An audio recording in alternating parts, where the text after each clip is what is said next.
we'll make a start, and I'll just keep trying to let people in as we progress, because we've only got just over 55 minutes now. But yeah, welcome everybody. Really appreciate your time this morning. I know how busy everybody is. Before I start, I'd like to begin today by acknowledging the traditional custodians of the land on which I'm on, which is Gadigal people of the Eora Nation, and pay my respects to their elders, past and present. And I extend that respect to the Aboriginal and Torres Strait Islander peoples online today. Yeah, if you are comfortable and saying in the chat which lands you're on today, and then also, yeah, your name and your organisation, who you're representing today. Just a little bit of housekeeping. If you're not speaking, if you could just pop yourself on mute, and then we won't have any background noise. So I'll start by welcoming everybody. This is our second community of practice, which we're running every 8 weeks. And prior to that, we held a conference where we had a series of guest speakers talking about the work that they do within Western Sydney. So what is Western Sydney Moving? Well, just to lay the ground for those that are new, and just to reinforce with the familiar faces on today, what we're trying to do is reduce physical inactivity in Western Sydney. So no mean feat. Now there's a lot of great work that's already happening out there, and what we're trying to do is share through this community of practice knowledge, experience, learning, and really collaborate together with people that are like-minded.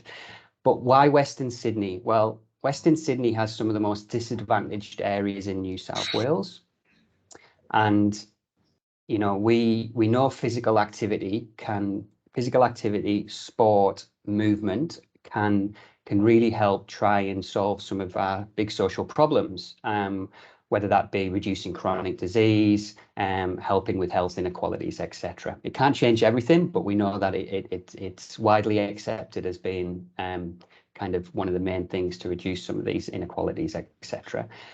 So welcome, and today we've got 2 fantastic guest speakers, which I'm really excited about. And the first one is James Ellender from Active Exchange. And Active Exchange is a company that empowers data to shape a more informed and connected active sector.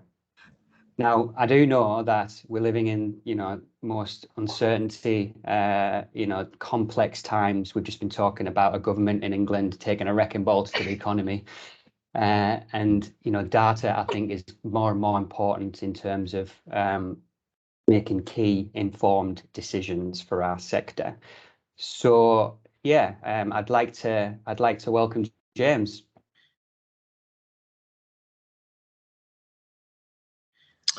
Thanks, Dave. Hi, everyone. Thanks for jumping online, listening in. What I thought I'd do is explain a bit about how we're hoping or going to be involved with this project. So I'm just going to share a screen. I promise it's not death by PowerPoint. And for the vets of the world who've seen me do this presentation before, you can have a coffee or something to that. But let me just share my screen.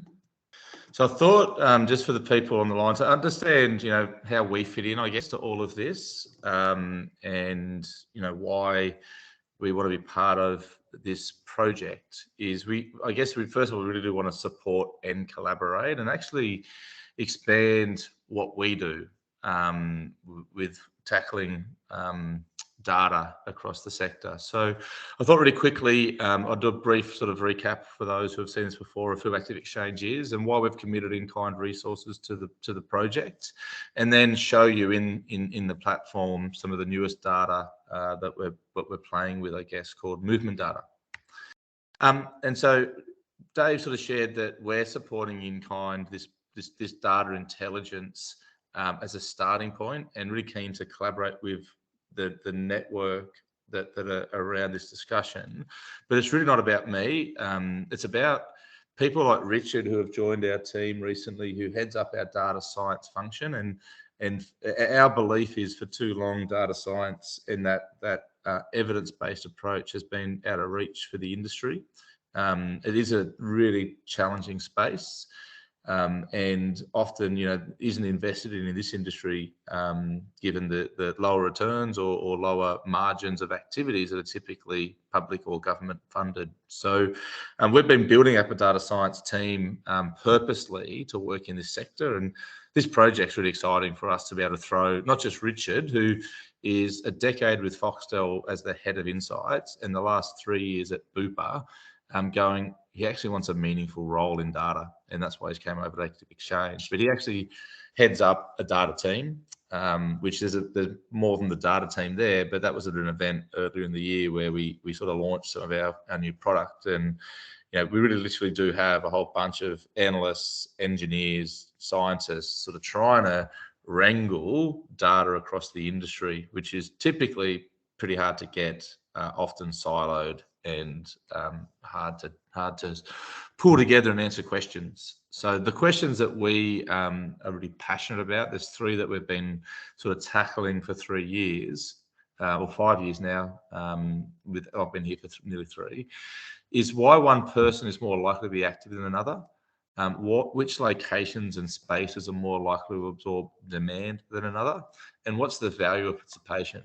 So to enable evidence-based decisions. So we've been sort of working with the industry, typically to this point in organised sport, in membership-based activities in leisure centres, aquatic centres, fitness centres, pools, but always known that there was a lot more of a story to be understood with data that's typically hard to find and hard to get. So we want to collaborate around this project to see what we can surface that helps the project, but also investigate what else we can find to help further. But I guess what we're trying to do is build this idea of a connected network that has all layers of government, all parts of the industry, consultants, peak bodies, sports, health organisations, coming around the idea of data gathering and collection to collectively understand insights. So it's not about one organisation over another, it's about collectively creating sector intelligence. And hopefully this project, we can help some of that and surface some insights.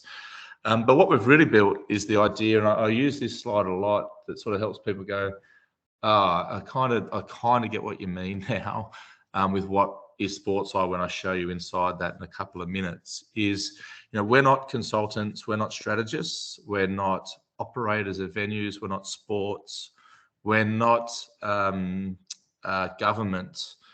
We've literally built this data ecosystem, and we're not membership systems, point of sales, but we work with all of them in some way, shape or form. So we've often got multiple consultants working with us on projects. Sometimes we're the same service in multiple bids for things because they understand the value of the data being collected through all of the different parts of the ecosystem that sits under Active Exchange. So whether that's, and I'll show you in a second, but the data that we're gathering, our job is to sense check it, collect it, as they call wrangle it, so puts tools over the top of it, and then start to analyze it and store it. And this has been happening in other industries for decades. So it's not a new kind of idea. And I guess if you think about COVID, that was a data geek's epiphany, or what do they call it? The symphony of efficiency, when you could get your daily rates and policy was being made about that, and it was a data that was underpinned by an ecosystem that just doesn't get turned on overnight. Like, you can't just have that happen and then start to produce graphs and dashboards that are population led. So what we've got, and I just share this so that people, when we get into the platform, can get a sense of it. And we're going to be handing over this tool to Dave for the project to start to build, his thinking around and how it can add value to the group. And we're looking forward to people's inputs. But we've been collecting over, a long time now and on a rolling basis, actual participation data in leisure centres and sports, right down to where they play and where they live. And as a starting point, doing that to build up this idea of supply and demand, so you can make better decisions about what's really needed in other places because you know what's actually happening. And we know that this is only organised, and we'll get to where to on that. But we also bring in a whole bunch of other stuff into the platform, so population data, health data, demographics data, the CEFA index, which helps us understand affluence or disadvantage at a population level. And then we buy a whole bunch of other data, not typically available to the industry, such as this consumer household data that helps us really understand the customer at a population level. Things like drive time data, so we can start to understand, the relationship between one asset to the next and one participant to the other. And then a whole bunch of risk and prevalence data with to understand the correlations between being active or inactive and the cost or burden on health. And then we also bring in movement data, which I'll explain in a second. That's a new initiative. But to give you some examples of some of the current analysis we've done, and again, we can zoom right into a suburb or an area of Western Sydney. But in general, in organised sport, this paints a picture and a bit of a reality check on participation for men and women across the CEFA index. So what this is showing is on the left, and this is 80 plus state sporting organisations. On the left is high disadvantage, and on the far right is high affluence. And as you go along the colours, orange being male participation and blue being female participation. So you can see straight away there's some work to do when it comes around equity and access and provision, and at least in organised sport. One of the other things we've built is the idea of risk of inactivity. So knowing what we know about behavioural data to then across sport, fitness, aquatics, leisure, and this is sort of millions and millions of actual people, started to then reverse that to start to hypothesize, who is likely to be inactive, and then spell that out. And again, we can drill into particular areas, and in Western Sydney, you'll have access to this. And it's a starting point. It's not, it needs refinement. It needs people like Richard to collaborate with people like you to take this further and input more information. But it's a really, I guess, why we're sort of saying we want to be part of this project to see how we can help. But what I wanted to quickly show you is inside SportsEye, which is our latest initiative that came out of consulting with nearly 50 organisations up in Queensland. We're doing a project with Q Sport, the Active Queenslanders Industry Alliance, Outdoors Queensland and AusActive, funded by the Department of Tourism, Innovation and Sport, to see if we can start to build up a knowledge beyond organised sport of activity and inactivity.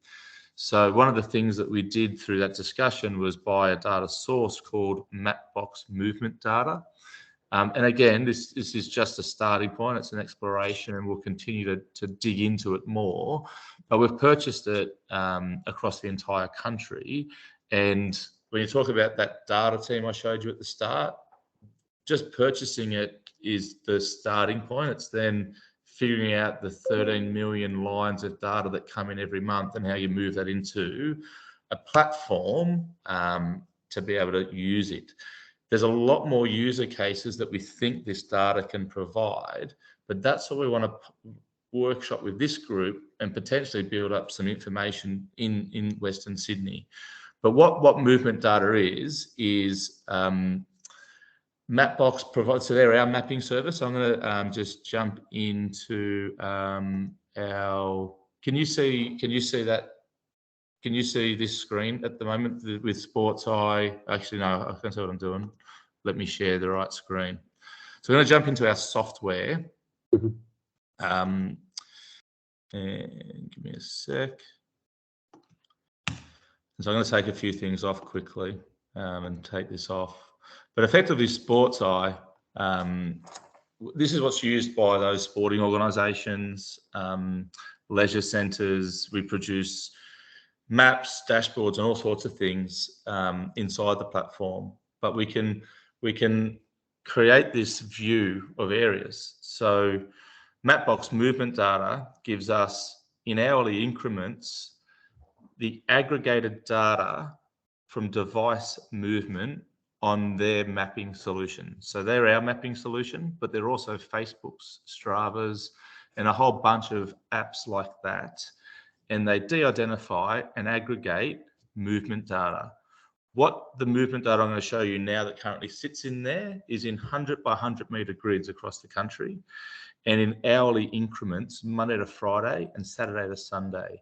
And this is just the starting point. So we can go and pull queries on that data and build up more important dashboards to start to look at how that index is moving. So this idea of a heat map of movement, you know, is there lots or little? Now, the challenge that we've got with the data today is, and Richard's working on this, is extracting out the car travel versus non-car travel, but also trying to see if we can start to dissect. The index is built on compared to CBD traffic. So sometimes the colour, so if I show you, so I'm going to put on the movement layer inside Sports Eye, and let's just go to the CBD. So this is Monday to Friday in Sydney, and that's sort of at midday. And so if I move this down a bit, it changes colour as the day changes. But you can see kind of different heat maps. And so all the colours, all that means is it's a lower index compared to the higher red. But if we flip it to a weekend, suddenly things like Centennial Park are a bit darker. There's a lot more movement on the harbour. There's a lot more movement around the Bay Run over on the left here. And so this is all sitting inside to start to play with and look at different places. What we've also got inside the platform is a whole bunch of infrastructure that we know about, collected through the organisations that we work with. So we start to get a picture about, well, what's there? And so we think there's an element to this that we can play with to help start to create data insights for the project, but also start to say, well, what's missing? What can we help with? What else do we need to understand? So I'm mindful of time and not wanting to put everyone behind time. So Dave, do you want to open up to questions, or anything you want to add? Thanks, James. And yeah, it's always tricky navigating through that type of stuff online. So well done. But I'm really, I suppose, excited and grateful that, you know, Active Exchange are going to be supporting in kind this project. And I think just to zoom out a little bit in terms of systems work. So, you know, systems is, for those that maybe not that familiar, it's sometimes sittingly uncomfortable and trying to work stuff out, and trying to get, you know, different perspectives. And what we're trying to do here with Western Sydney Movement is bring the different stakeholders of the system together. So, you know, where we've got on the call today, we've got academia or education or government, sports groups, education, etc. Data is going to be a big part of that. So yeah, really excited about this, about having you involved, James. So I'd like to just open it up. I've got a couple of questions, but has anybody else got any comments or questions? Love to hear from you.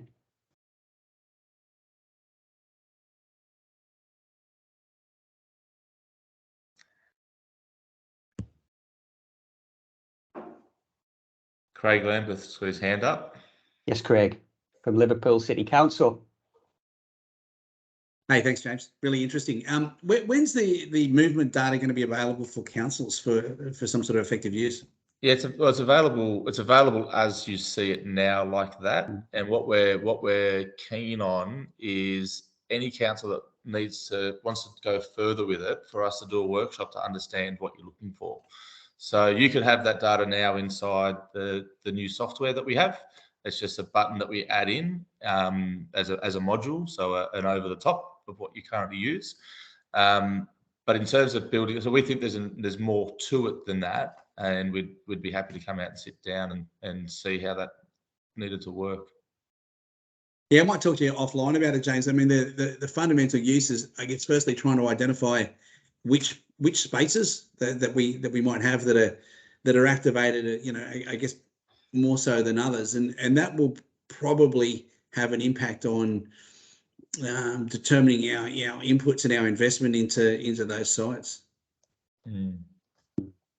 Absolutely. That's definitely a case we've already sort of, so we're doing this in the UK as well, and that's a question that's come up a lot around the relationship between. And it'd also be good to try and get data from similar projects. I mean, one of the things that we're talking about is a connectivity project, a pedestrian connectivity project around Georges River, and we trying to draw a connection between perhaps the connections, the pathways around Penrith Council, around Tench Reserve and the Pean River, and trying to determine the effectiveness of that space and use that as an evidence point, I suppose, for investment into our projects. Yeah, well, I guess how we came across this data set, Craig, was the fact that it was used in other places around the world for decisions around transporting and timetabling and population-based decisions. So, yeah, and I'm just thinking we've got all these parks, haven't we, in Western Sydney, whether it's Parramatta Park or Western Sydney Parklands, and see the activity rates there and people moving. Would be really interested to get a baseline data, and then potentially with some projects. Oscar from the local health district, Southern Eastern Local Health District, you got your hand up. Yes, hi everyone, and thanks for that, James. I joined a little bit later, but I was really interested when you showed that graph about estimating physical activity or physical inactivity. Sorry if I missed it, but how is that used? What is used to estimate activity? Yeah, so what I sort of walked through the first probably couple of slides was just the depth of population-based actual activity data that we have access to through our partnerships. So we work with sporting organisations, leisure centres, pools, gyms, all that sort of stuff. About 4.5 million household records of activity over time. And then we reverse engineer that with all the other data that we collect around household consumption and a whole range of socioeconomic indicators, all those things, to then hypothesize the risk of inactivity at population level. Okay, so it's self-reported activity from... Yeah, it's behaviour based. It's not self-reported, it's actually pulled out of the systems that track activity. Oh, okay. Thanks. Anybody else got any burning questions? So as we'll do the minutes from this meeting anyway, and we'll obviously circulate that with everybody's details on, because a big part of this is the cross-pollination and everybody kind of working together and connecting the dots. But James, potentially there's an opportunity to do a workshop with some stakeholders who'd be interested. So I'll be sending out an invite for anybody that's would like to be a part of that, and I think it'd be maybe nice to do that face to face if possible. And delve into this. Yeah, Dave, I'm going to stay online. I'm just going to jump in the car, so I just put my headphones in. So I'll jump out, then I'll jump back in. Yeah, sure. Okay, thanks for that, James. Great stuff. So our next guest speaker is Nicholas Carillon from City of Parramatta Council, and he's the Senior Healthy Lifestyle Officer. And I don't know if you've met Nicholas. He's a very passionate individual, and I'm really excited for him to talk about Active Parramatta, and also he'll be delving into a project called the Elders Olympics, which was held in Western Sydney recently. So he's going to talk about that as a case study, and then we'll have the opportunity for anybody to ask questions. So I'm hoping that he's going to jump on now. So hello, Nicholas. I'm here. You're there. Hello. Good, welcome. Good. Hi everyone. Stuff.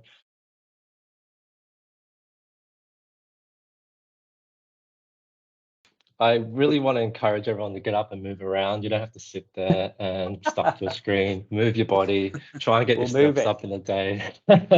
I'll stand up. Thank you. Yeah.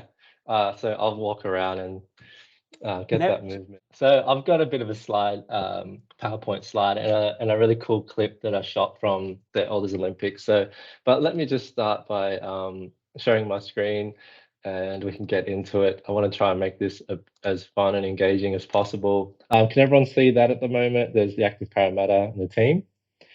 So the Active Parramatta is a mobile service, and we reach the whole LGA, the whole Parramatta LGA. And on the left, we have Jenny Huynh, who's an amazing advocate for health, well-being, and teen mental health. So she's worked in that space for many years as a mentor and dedicated a lot of her time to helping others in our community. So she's an amazing inspiration. And on our right, Alexander, she's an absolute star, absolute gun.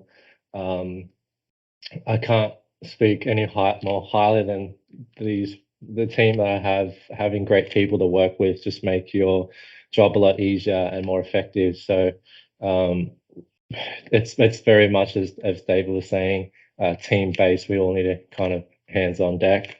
So it's a bit of an overview about us. We're a mobile outreach service, and it's across the lifespan. So we go from mums and bubs. So we have classes of 16 mums and 16 babies just doing their thing, crawling around, going kind of crazy, baby time. Active kids, where we have 4-year-olds doing obstacle courses, school programs. We just came from Toongabbie East, which is a lower socioeconomic area. And these kids, some of the parents just can't afford basic equipment like a football or a soccer ball. And we can see the impact of when a child isn't involved with physical activity, how to move their body, develops the motor patterns, motor neurons. So we're firing the body, and it's grained into the nervous system. It's passed on in their DNA. So if you're looking at sport athlete, 2 parents that are sport athletes get together, have an amazing child, high prevalence of being a sport athlete. So we know that movement is etched into us and it's carried throughout the lifespan. So it's super important. Take a screenshot. I can send this out. This is free. Please send this out to everyone that you know of. And we've got Better Aging, which is over 55. So we're trying to be everything to everyone. It's quite difficult. Everyone's got different limitations, abilities. So it's quite a challenging role, but a super rewarding role. Beats my last job of being a truck driver for 10 years. So here's a bit of a mums and bubs. So cute. It sort of melts your heart. And we're in multiple locations. And then Better Aging was a grant supported by the New South Wales government. And the biggest thing about grants, I feel, is legacy post-program. What's the point in spending millions of dollars if at the end of the program it's cut off? So big thank you to Parramatta, City of Parramatta, Gregory Radford, David Mutu, and the rest of the recreation team for seeing that this is an opportunity. We had from starting with an empty blank piece of paper, here you go, create something, to over 400 registered members. Weekly, we go through the data, and it's becoming this big thing. So big thank you for our leaders for embracing it and letting us go with it, because it's an amazing program still today. And without the team that I have, this couldn't be done. So super lucky. So let's get into that special event that we're talking about. This is an awesome photo. I do want to show a quick video. It's only about a minute, but this is the Elders Olympics, where we're trying to reach into the Western Sydney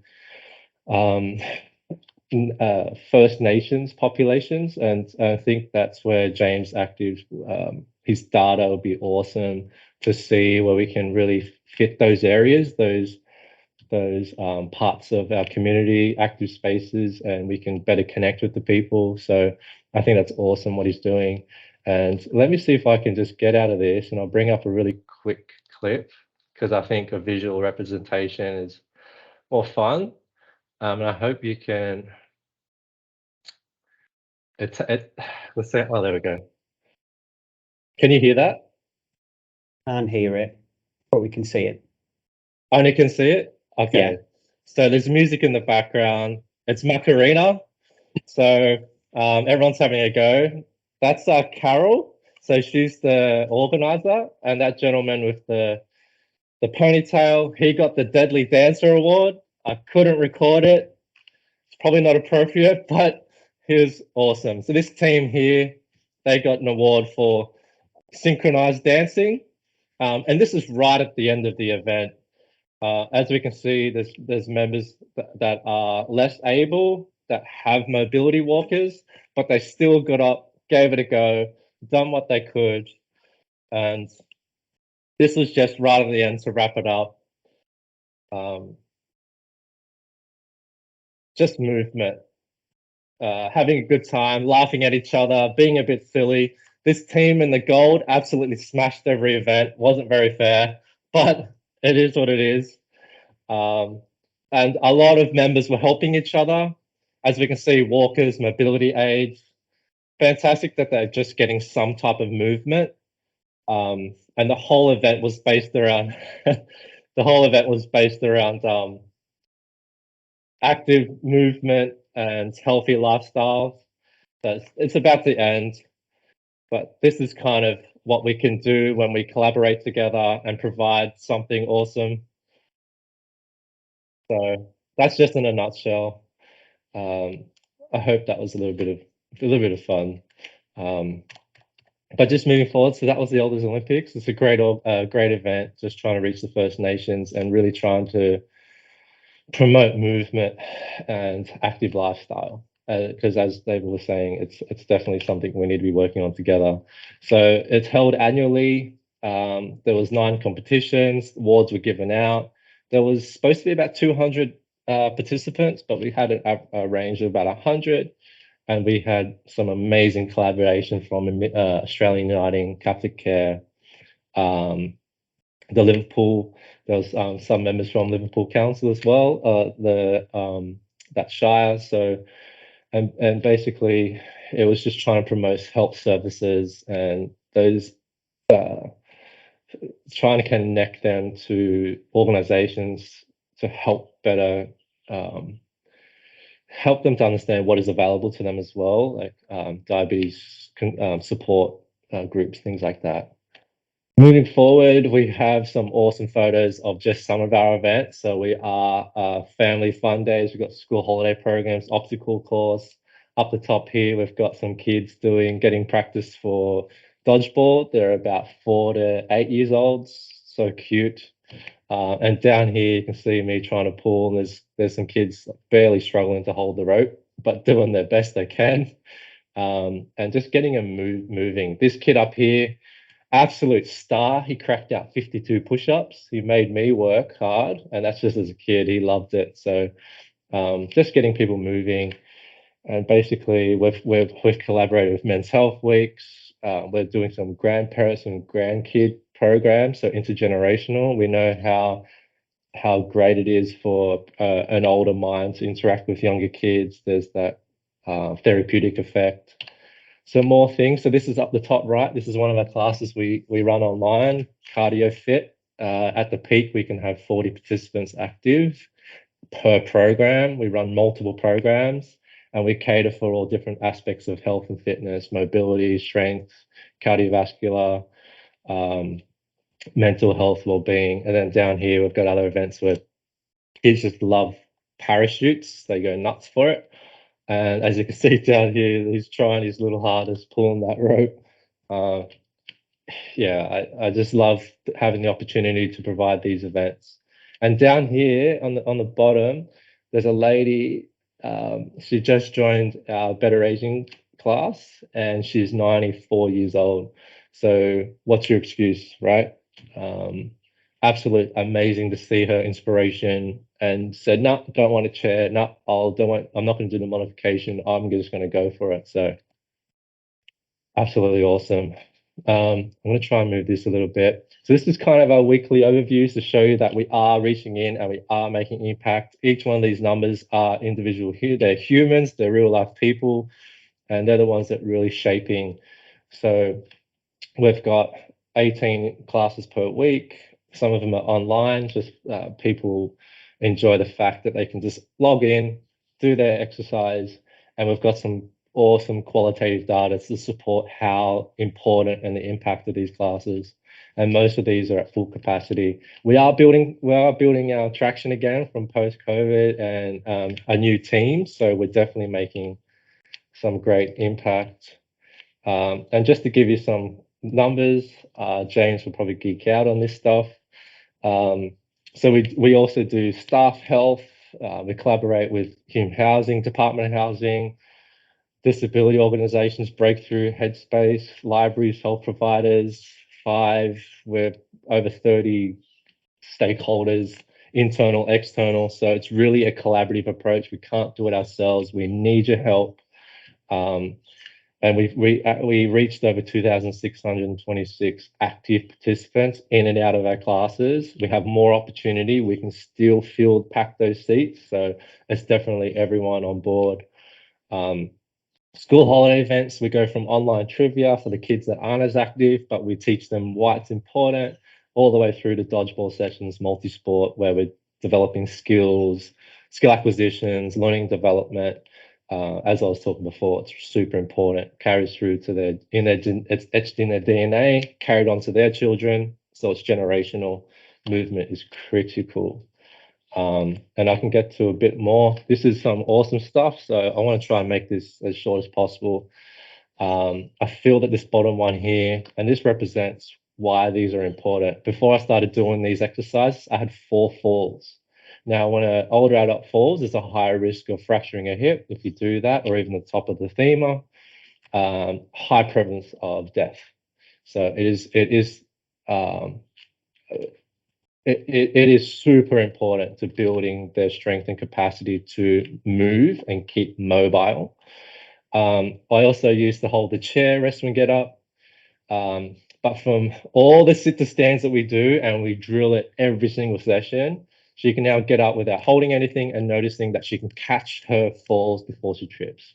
So that's super important. That's your mum, your auntie, your uncles that we're reaching out to and improving their quality of life, alleviating the healthcare system, because this is how we do it. Giving them a pill, okay, good for how long? You're actually not healthy. You're still on medication, but good to go. You know, that's kind of our healthcare system. It sucks, but that's just my point of view. It's great for people that it's not related to lifestyle, it's related to their genetics. They definitely need that support, but if it's lifestyle, we can definitely make an impact. There's some really cool qualitative data. So this is feedback from the participants. I really love the ones that benefit of walking, feeling like I belong to a group. Even though they're online, we can still make them feel like they're connected, they're not isolated. So that's really important too. How do you reach those people that are isolated, that don't want to go out in the community? This is a great opportunity, and they keep coming back year in, year out. More physically alert, improved cardiovascular.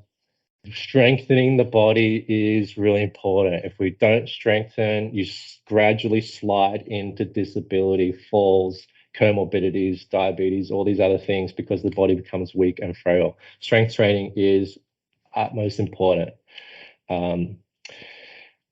Let's keep moving on. So why we have to do all this? So in theory, there's this illness wellness continuum. When a body is in this comfort stage where everything's okay, I'm not really having any symptoms, I'm not really exercising, it's not really a priority, I'm neutral, but it's really a false sense of wellness. And you slowly slide into dis-ease. The body is dis-eased, and it goes towards that premature health, premature death, where we have to be supported by a drug. Then we need multiple clinicians, allied health professionals on one person. So it's a big burden on the healthcare system, and the body loses function, it loses quality. And then you go into things like depression, where the body needs deep rest. Depression is depressed, and anxiety and all these things. And it's a whole holistic approach where we can shift someone and gradually take them on this journey. Everyone has a different tolerance to exercise stress. Everyone perceives it differently. So we need to create it's a unique approach for everyone. It's hard, I get it, but we have to do it. And we've got to get these people to build in their confidence, build in their capacity to get to their end of life, as we saw that 93-year-old Japanese lady who's still functioning and would put 18-year-olds to shame. And a big thing, this is a bit raw, but the mechanisms of disease. So we're looking at natural versus artificial. If we look on the left, natural life is all about movement. Your day is movement. I have to collect water. I have to go and get my food. I have to repair the house. I have to tend to my animal. I'm connecting with my community. I'm walking. It's cultural. So once we move into this artificial life, I have to go to the gym. I have to go for a walk. I'm stuck in this office looking at a desk, sitting in this awkward position. Then I have to go to train, and we're all doing this for this thing called the amazing dollar. So we're not exactly gratified, or we don't feel satisfied. Paying off this $1 million mansion is going to take 30 years. Up the top left, there's a teepee. That's taken about 3 years to erect, and a whole community can live in there. So 30 years versus 3 days, sorry. Who's crazy? And then we've got this artificial life where there's these burgers compact. So we've got big corporations giving you amazing food that tastes great. Is it good for you? No. I'm rushed. I'm time poor, as we can see, depending on where you live, socioeconomically. Out west, they've got more fast food per, within 2 kilometers. And we go to the eastern suburbs where they've got beautiful coffee shops. We've got lunches, salads, things like that, but they can afford it. And then we've got complete sedentary lifestyles where that body is diseased. It is in a diseased state and it's in a depressed state. So how can you fight that when you don't have the support? You're constantly going through this circle of artificial life, and we're coming away from this natural living. So this is just a representation of what we should be doing, what our body is built to do, and what we have to do because we're going into this artificial. I've got to go train, move. I'm walking around my living room. It's artificial. So just really quickly, I want to wrap this up. I've biggest inspiration from the longest living humans, Dan Buettner. And if we can see, this is one of the first photos I brought into my classes for holistic fitness. And we have a lady on the left. If we can look at what she's doing at her age, kneeling down, crouching, having that mobility, that function, that joint function to be able to collect and harvest seaweed, that takes a lot of time. And she processes it and takes it back to the farm. A lot of movement, a lot of mobility, good quality food. And on the right, we have the grandfather or the matriarch, so the patriarch, who is a leader. And this is all linked to spirituality, this higher belief. So it's not just them. And the biggest commonalities with the longest living humans, the greatest thing about them is the low prevalence of disease, comorbidities, cancers, mental health. It's all connected to family and cultural norms. This is in their cultural norm. Movement is part of their normal day. They belong to a tribe where they look after each other. They have natural diets where they live with the land rather than abusing it and cultivating it and getting what I want out of it. It's less consumerist lifestyle, more of a natural lifestyle. Spirituality and higher purpose is really important. Also, being isolated from a big city complex and into a more natural green landscapes where they can really connect and be part of that community or that tribe. So that's where we're finding this, why they're living so long. These are a lot of ticks, a lot of movement. So in summary, thank you for listening. The aim is to provide an abundance of opportunities. So we're here to provide opportunities and we need help to get people in and on seats. We are mobile. We deliver across the whole lifespan. It's never too early, never too late. So even Bubs Explore, we can bring motor skill function in, bubble play, feather play, touch, feel. And there's no expectation, just getting them, their body, used to sensory interaction and that neural grooving is carried throughout their life. So it's super important to start from a very early an age. And you've got to remember everyone has their own beliefs, values, limitations, abilities, cultural, everything like that. We need to be looking at a person-centered care, not just this is what you need to do. And we've got to look at culture is really important. So we're looking at older adults, lower socioeconomic earners, mums, children, adolescents at risk. We've got a great team, and I want to share this quickly. We're connected with Headspace, and we've actually got a program running next week on Wednesday. It's free. It's really hard to get teams on board and into a program. We've got 15 signed up so far, which is absolutely awesome. So I'll share that in a moment. If you can please spread the word, much appreciated, because we've done all the work. We're going to do all the work. We just need you to go, hey, send this out. All you need to do, right? And then you're helping us to really reach community. Everyone deserves the opportunity to take control of their health and well-being. Everyone has their unique way, and we need to it takes a lot of time, but that's how we do it. Teach a man to fish, other than tell them how to fish, they can't, or give him a fish, that kind of concept. That's the way I always do, is I'm teach you how to do this and learn so that one day you won't need us and you are fully capable. And that's that legacy, building that capacity, moving forward.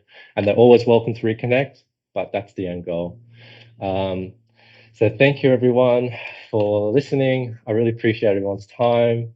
I know everyone's super busy, but yeah. Thanks, Nicholas. That was fantastic and very educational. So a great reminder of the importance of movement and physical activity, no matter what age.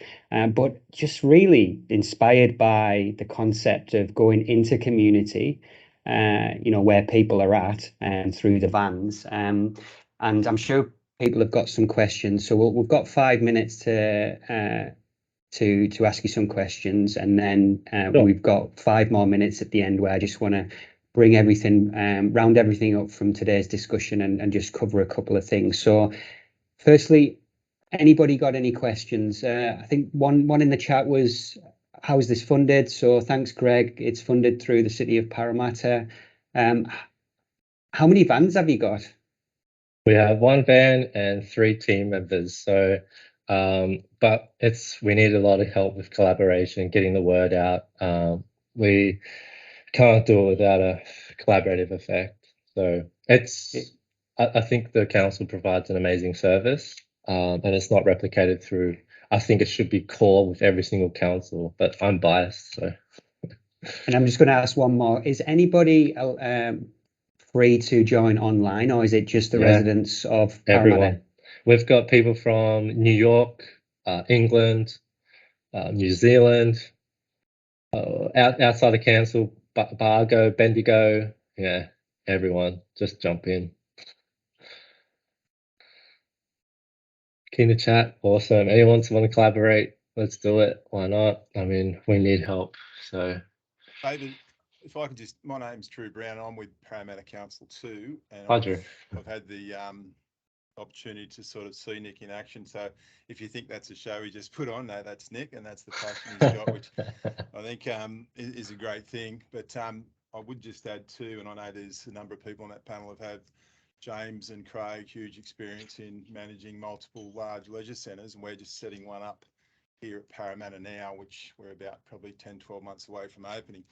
But I think something that's done here that I haven't seen done in local government is we have an enterprise position attached to, or we will have, sorry, to our brand new leisure centre, which is a community services position, and that position will be focused on integrating with Greg and Nick's programs and looking at those areas of accessibility and equity on a full-time basis to involve the aquatic centre. So, and I think that's an important step forward, especially for the leisure industry, because I haven't actually seen that before, and I think it's a great commitment from our council and something that other local governments should be looking at.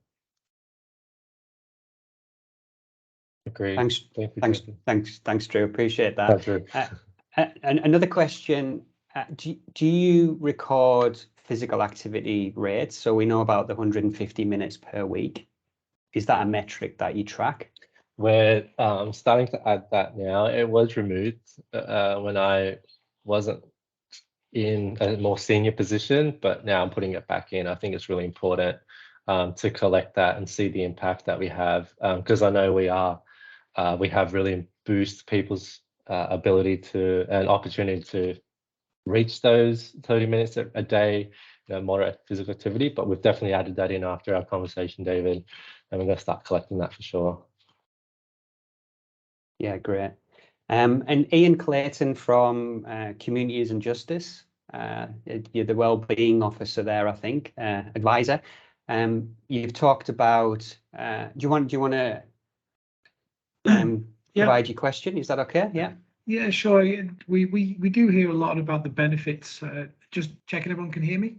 Yep. Yep. We hear a lot about the benefits of exercise on the physiological changes, obviously, as it applies throughout the lifetime, etc.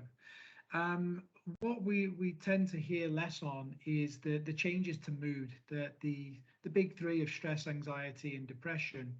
And for example, in older adults, I would expect that fear, anxiety, depression would increase over the lifespan. Do you capture information on these mood states, or through the exercise and the specific exercises? Because we know obviously certain exercise and intensity and volume changes certain regions of the brain, and that's really not talked about as much. So just wondering your thoughts on that. Yeah, that's awesome. We do capture. Our demographic is 77. I'm reading a lot of your chat, so I'm gonna stay on, take a lot of the responses, and I'll reply back. But we do have a simple average age of our participants better aging 77. So during COVID, we have to imagine you trying to teach your mom how to use a computer, right? One person. We had 180. So it was very much Mrs. Brown, Mr. Green, blah, blah, answering them, getting them on. So they're limited. There is a barrier with technology, so we try and keep it really simple. So we do ask the question is, do you feel better doing these classes, or do you feel we do have 6 questions, and they're really basic, like, do I move better? Do I feel like I have more energy? Do I feel more positive? Things like that. So we do ask, but it's very hard to, when we have a very limited team, is to then correlate that to what class you did do. We do break it down, and then what the impact was on was it the intensity? Was the volume? Was it the type of movement? What was the specific cause? A lot of it's connected to really just the connecting and feeling connected, and then feeling like they are improving. So that's all that kind of basic stuff. We can get people connect with people. They feel less isolated, and just by moving, their body starts to heal. And I'm sorry, I can't provide anything else more, but that's a really important question. Thanks for the question, Ian, and thanks for that response, Nicholas. We've got 4 minutes left, and there's a few other things I would like to cover. So does anybody have a burning question?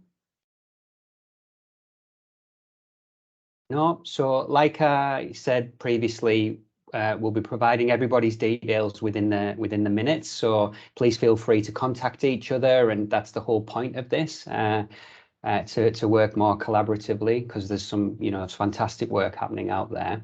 I just wanted to mention a couple of things that are quite relevant. So and Sarah Kennedy's actually on this call today from Western Sydney University, but there's the Asian Pacific Society for Australia conference coming up soon, which is called ASPA.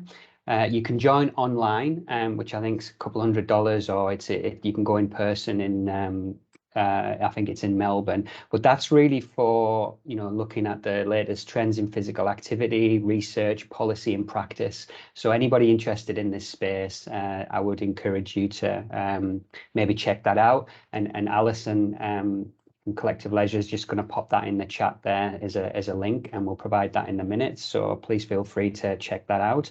And also fantastic timing, but not sure if you're aware, the WHO, the World Health Organization, last night provided their status update on where we're at with trying to reduce physical inactivity by 2030. And there's a wonderful video that Alison's going to share now as well, and also a report on where we're at, and it's not looking too good actually. So we've got our work cut out.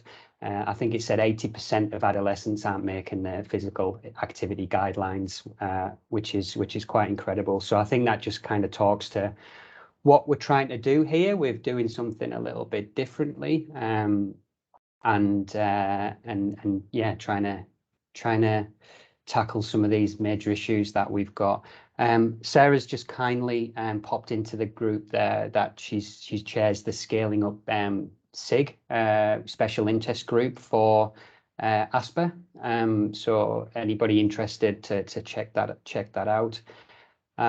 So if I there's can just jump in, David. Yeah, if that's sure. Okay. I'd love I you just to. wanted to. I think it will be of benefit to everyone in this group. Our special guest presenter for our SIG session is Penny Hall from Sydney University, and she's an expert in soft infrastructure, and she's going to talk about that being the missing link in Scale Up. So that will be of, I think, interest to many in this group, because she talks specifically about relationship building in the role it plays in getting our information and our resources out to many people, which I think will be really highly beneficial to many in this group here. Yeah, beautiful. Thanks for jumping in there. So really pleased that you're involved with this as well, Sarah. Thank you. So that's just about it. We've got a minute left. Thank you for those that provided some feedback on our terms of reference, which is just a one-page document trying to set out a little bit of a framework in terms of what the community of practice is. There's some really great suggestions there. So I'll firm that up, and I'll send that back out with the minutes. And that's, yeah, it's just like I said, a structure of what we're trying to do here. And anybody can join. This is free. It's about information sharing, collaboration. So please feel free to forward that to anybody. If anybody's got any good ideas of a guest speaker, or would like to speak themselves at the next community practice in 8 weeks, please let me know. And I'd just really like to thank you all for giving me your time today and jumping on, and yeah, really appreciate it. So yeah, has anybody got any final comments that they'd just like to throw in there before we finish on time? No? Okay, well, thanks everybody, and yeah, keep moving. Hope you get that exercise in over the weekend, and I'll talk to you all soon. Thank you.